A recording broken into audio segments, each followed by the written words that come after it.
Yo, what's good, guys? Welcome back to the channel. And for today, basically, I'm just going to show you guys what I keep with me on a day-to-day as far as tech-wise and what I use in my home as far as tech-wise. Just, I guess you could say like an update to what's on my Androids or what's on my Googles.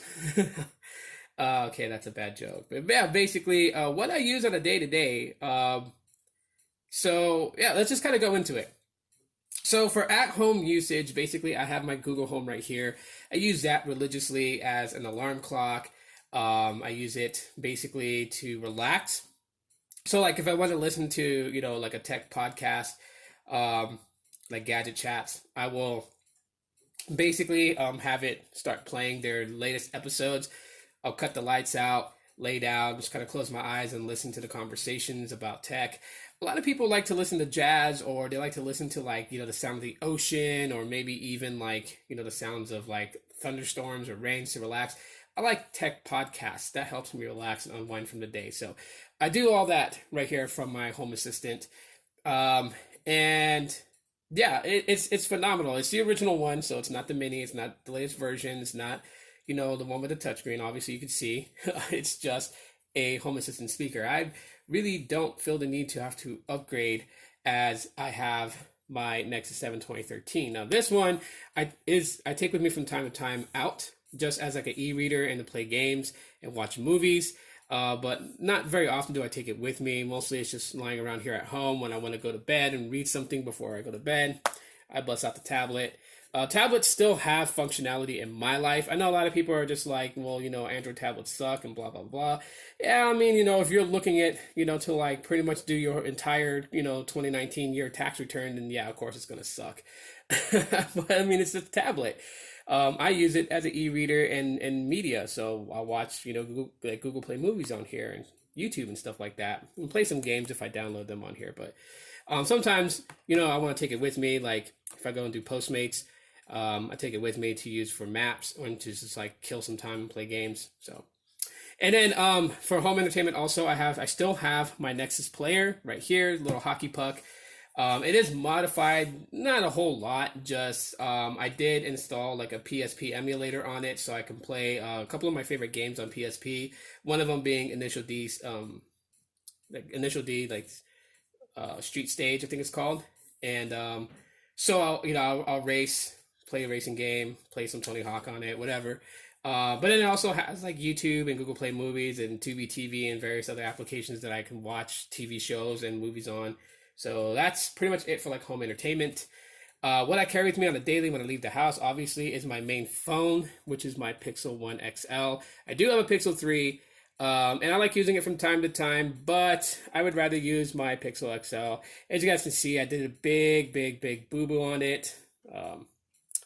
It got dropped, so it kind of cracked right there, just at the corner, but nothing that went through the entire glass itself. So I'm eventually going to invest in a case for it, but in the meantime, this is just what I have. Now I put the visible pop socket on there just for some grip, and the applications that I run on this device, let me just kind of clear up these notifications. It's just pretty simple. This is a base model Pixel 1 XL. I believe it's only 32 gigs of internal storage, so it's not a massive amount of storage, and I really don't need it. As you guys can see, just, Facebook, Instagram, Twitter, and Discord, YouTube, news, Chrome, and podcasts are on there. And then, main, like phone app, Hangouts, that's all on the Messenger, Google Fi to track my account. Duo for video calls, and camera for, of course, taking pictures. When I pull up in there, basically I have AdSense to track stuff. I have Anchor to record my podcasts. My internet provider app just to maintain my bill. And just basic stuff. Instagram, keep notes, offer up when I want to look for deals for certain things. The Play apps, obviously, for their purposes. Pokemon Go, when I'm out with my friends, we're playing the game. Snapchat, and then YouTube, and Translator, which comes in handy. If you ever meet somebody out on the streets that's visiting your city, you want to be able to communicate with them and help them out, you can use Translate. Really nice application. I love the way it functions. And of course my banking apps as well. So that's really all that I keep on my day-to-day smartphone. So no need for like a huge amount of storage. I know people chase 128 and 256 and 512. Whatever your preference is what your preferences are. But this is just all that I basically need. So that's my main phone. As a backup phone, I do carry around my Nexus 5X. I was able to actually bring this up to Android 10. Still a bit buggy, but once the full-fledged version of Pixel experience for this device running Android 10 is available, I'll let you guys know, and I'll even test it out as my main device for an entire week. But other than that, I mean, the data-only SIM works on here. The Google Fi app was crashing LTE, so I just kind of disabled that. Now LTE sticks. I can use it outside of Wi-Fi. So I carry this with me just to basically message, the kiddos on Hangouts, and just kind of use it as a backup device in case I don't have any way to charge my Pixel. And I could just use this to stay connected with folks. So it has the same apps as the Pixel 1, so I don't need to go through all that with you guys, bore you guys to death. And the last thing that I have is my Pebble smartwatch. So I still use this, and a lot of people are like, hey, it's old, it's outdated, it's not even supported by, Pebble anymore. You should go get you like a Moto 360 or anything like that. But it still functions, people. It still works. I get all my notifications on it, which is what this watch is for. You could pay a monthly fee to Rebel to be able to gain access to use like voice to text and stuff like that.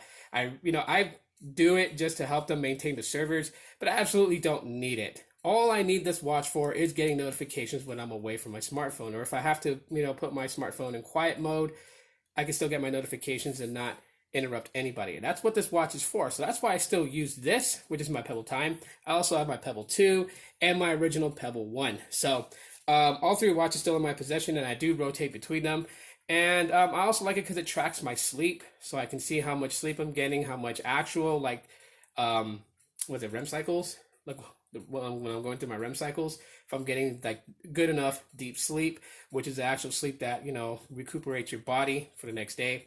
Track all that from here, including it's actually synced with my Google Fit, so I can, stay on top of like my progress.